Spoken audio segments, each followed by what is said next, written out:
is black with red, white, and green. He scaled 55.15 kilos. His professional record, 30 victories, 4 defeats, with 25 big wins coming by way of knockout. Peleando desde Tijuana, Baja California, Mexico, here is the former world title challenger, Ricardo Indu Espinoza. And his opponent across the ring fighting out of the blue corner. He wears white with purple trim. He scaled already 54.9 kilos. His professional record, 12 victories, only 1 defeat. He has 9 wins coming by way of knockout. He fights out of Namangan, Uzbekistan. Ladies and gentlemen, here is the 2016 Olympic bronze medalist and the former unified WBA and IBF super bantamweight champion of the world, Uzbek Oloner Jahon Championa Murodjon MJ Akhmadaliev. Akhmadaliev.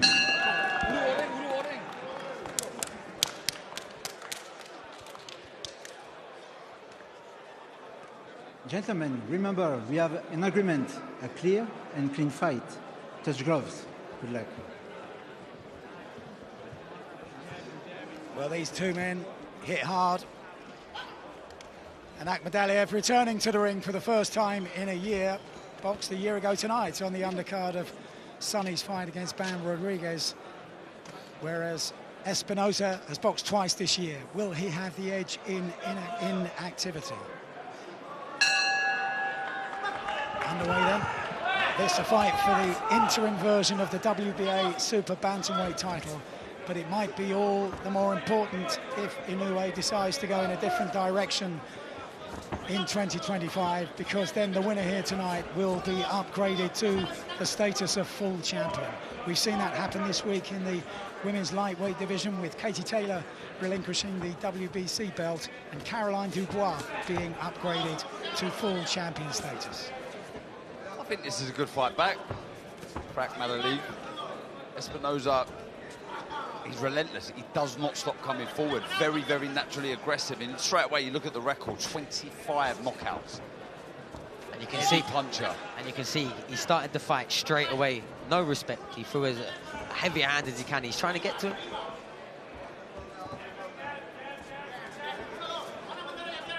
But I was saying, as he made his way to the ring, Espinoza, 2 of his 4 defeats have come against world champions. Daniel Roman, who Akhmadaliev beat to take 2 titles in the first place, and also beaten by John Riel Casimiro. A former opponent of my brother, actually. So shout out Charlie Edward.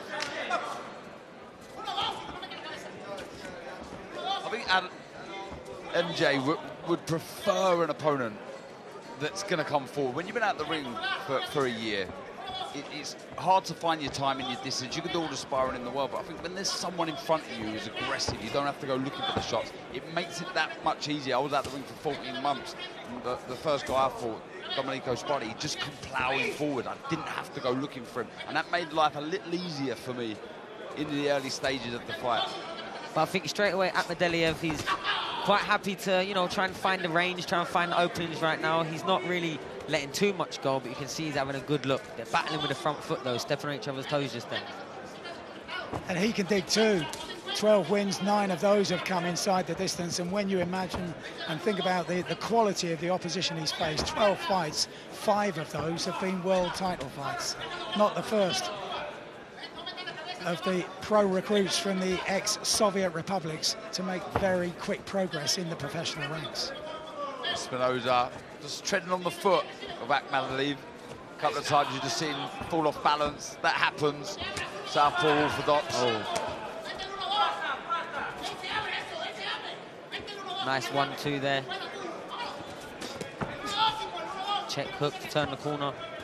Oh, and a nice looping left hand. Don't know how much it landed.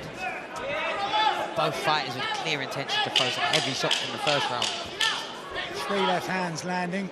with differing varies of power from Akhmadaliev, a sign that he's completely over the injury that some said had troubled him for a long time. He broke it in a fight against Ronnie Rios, who we saw against Nick Ball in Liverpool recently. That was 2.5 years ago, and showing it with some intention in that first round.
Akhmadaliev just needs to get the rhythm with that jab, find that timing, find that distance, lots of feints, try and draw out the lead of Espinoza, because he will look to fire with that right hand, Espinoza.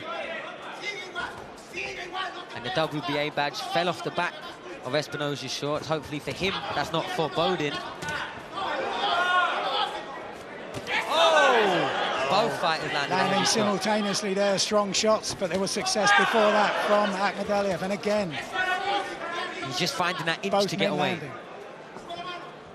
Just finding that inch to get away with the pull-out, but Espinoza's getting close. And the shots that are going past, inches past his chin, they look heavy if they do land. And that's another thing, when you've been out the ring for a year, it's so surprising when you get caught with those little gloves on. And Espinoza, like we say, down at that level, you must say, with the 25 stoppages that he does have, but still, he'll be feeling those shots. I love that jab, jab, in and out. You see the way he adjusted his lead foot for the third phase? That was class work there for Akhmadaliev.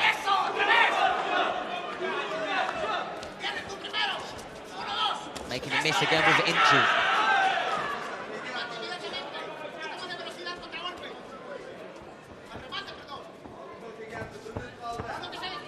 I think the straight right hand to the body, that's the shot for Espinoza, to the body of Akhmadaliev. Then you can work back upstairs. Jab, up, down, then back upstairs, changing the levels. Akhmadaliev just moving an awful lot to his left. Let's see him vary up the movement just a little bit more.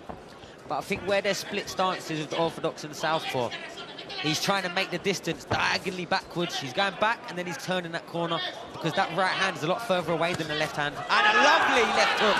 Walked him on. 3 solid left hooks in a row from Akhmadaliev. What I love about watching Akhmadaliev, when he's in full flow, when he senses the finish is near or his opponent's hurt, he's relentless, he really is. And he really has began to find the range with that right-hand jab. I'm really liking Akhmadaliev's rhythm here. He's getting his strong feet straight away and he's wasting very little energy. And he's being patient to let his energy stores come back up. I think he's winning the round. And then he's letting shots go when it's the moment.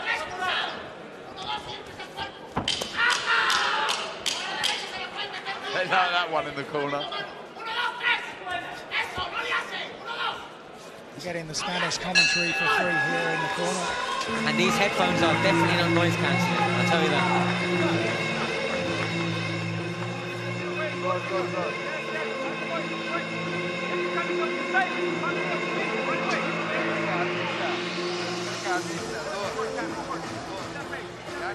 Yes, cleaner work from Akhmadaliev, looking for that left hand, and comes back over with the lead right hand, the feet good, just a bit clumsy with that movement there, Espinoza, just a bit reckless coming forward over that front foot. He walks onto a lovely left, and he followed it up with another left hook.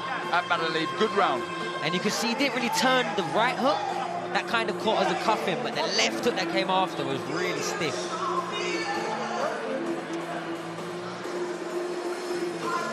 Some important developments in the super bantamweight division in the last 24 hours. Naoya Inoue was scheduled to defend the undisputed title against the Aussie Sam Goodman in 10 days' time, but Goodman has been cut in training, so that's been postponed for a month. And the big British showdown between Dennis McCann and Peter McGrail, scheduled for Riyadh next week, has been called off because of an adverse drug test finding in the case of Dennis McCann. McGrail still waiting to see whether there will be a replacement opponent found in time. Oh, that was a good right hook. And that after a very solid body shot as well. And again, Akhmadaliev really finding his range now with the right hand and following up with the left. Changing the level so well with the shots. The left to the body, then the right hook upstairs. And he's controlling the range in between the two fighters so well here, Akhmadaliev. This so far is a cultured, clinical performance in this third round. Yeah, it really is. He's a step ahead here with the speed of foot, of hands, just the actual know-how. This is the pedigree of an Olympic bronze medalist, beaten in the semi-finals in Brazil in 2016 by the Cuban Robeisy Ramirez, who would go on to take gold. Oh, walking him onto hook. He's finding the follow-up left hand again. And he's finding the range. The first couple of rounds, he was really... Oh! Over he goes. There were those who questioned how effective the left hand of Akhmadaliev would be after he broke it 2.5 years ago. And Espinoza here slowly rises to his feet, almost in installments. And now there's still more than a minute to go. And he was tremendous 1-2, it really was from Akhmadaliev. And he's a vicious finisher, as we say. And he's a brilliant punch picker. Right, left, right, left, and he's down. Down he goes. Yes, the referee takes up the count once again. Yes, he was off balance, but he was held down there by another punch. And still more than 45 seconds to go in the third. This is turning into an explosive performance from the pedigree man, Murodjon Akhmadaliev. And still not one backward step from Espinoza. Typical Mexican reaction to getting put down. He's swinging it out. The accuracy of these shots from Akhmadaliev, so impressive. Cannot miss, right hook. And still Espinoza's corner begging him to pull forward.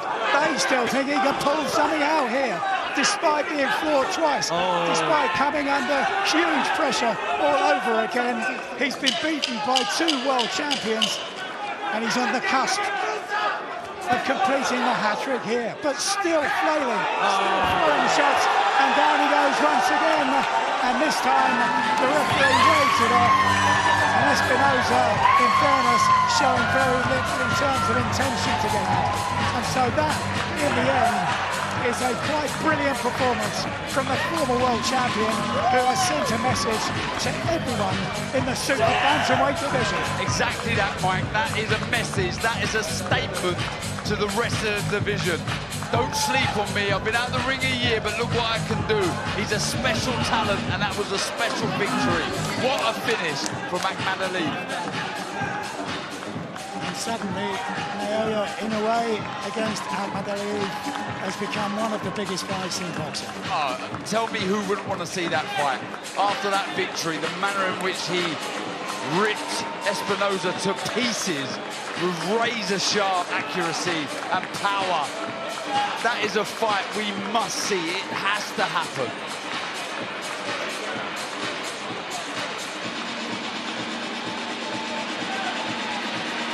Measured and calculated from the start. Draped in the flag of Uzbekistan. A nation so successful in the amateur ranks and the professional ranks. And that success we might be seeing in particular in the professional ranks for some years to come. Looking at how history has shown the Olympic Games can be a platform, well, Uzbekistan have been top